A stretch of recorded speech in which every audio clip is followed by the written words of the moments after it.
Hello friends, welcome all. ఇవాళ కార్తీక పురాణంలో 6వ రోజు కథ విందామా? ఆ కథ ఏంటంటే దీపదాన మహత్యం, ఋషుల ప్రశ్నలు, విష్ణుమూర్తి సమాధానం.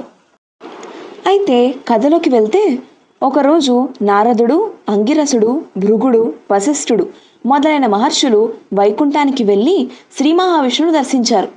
ఆయనకు నమస్కరించి ఇలా అన్నారు: భగవాన్, మీరు చెప్పినట్లుగా కార్తీక మాసం అత్యంత పవిత్రమైనది. ఈ మాసంలో స్నానం, ఉపవాసం, దానం, దీపదానం, హరినామ స్మరణ ఇవన్నీ చేస్తుంటారు. కానీ వీటిలో ఏది అత్యంత శ్రేష్టమైనది? మాకు వివరంగా చెప్పండి.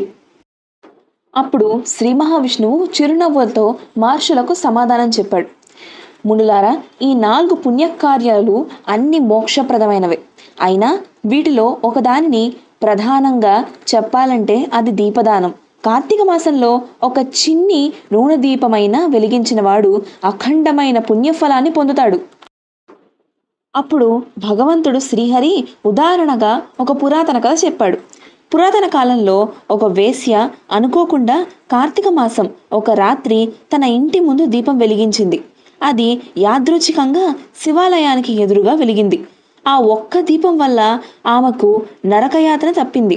మరణానంతరం ఆమె స్వర్గానికి చేరుకుంది. తరువాతి జన్మలో ఆమె ఒక రాజకుమార్తెగా పుట్టింది. భక్తిగా శివారాధన చేసి మోక్షాన్ని పొందింది. ఇంత మహిమ ఉన్నది కార్తీక దీపదానం. శ్రీహరుడు కొనసాగిస్తూ అన్నాడు: తులసి చెట్టు ముందు, గంగానది తీరంలో, శివాలయంలో లేదా ఇంటి ముందు కార్తీక దీపం వెలిగిస్తే ఆ ఇంట్లో పాపం నిలవదు.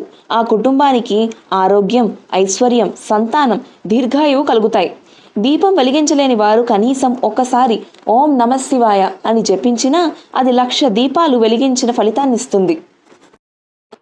ఫలితం: ఈరోజు దీపదానం చేసిన వారికి పూర్వజుల పాపాలు క్షయమవుతాయి, నరకయాతన తప్పుతుంది, జీవితంలో సుఖశాంతులు, ఆరోగ్యం, సంపద, మోక్షప్రాప్తి కలుగుతుంది. సారాంశం: కార్తీక మాసం 6వ రోజు కథ మనకు నేర్పేది దేవుని స్మరణతో, దీపదానంతో మన జీవితం ప్రకాశవంతమవుతుంది.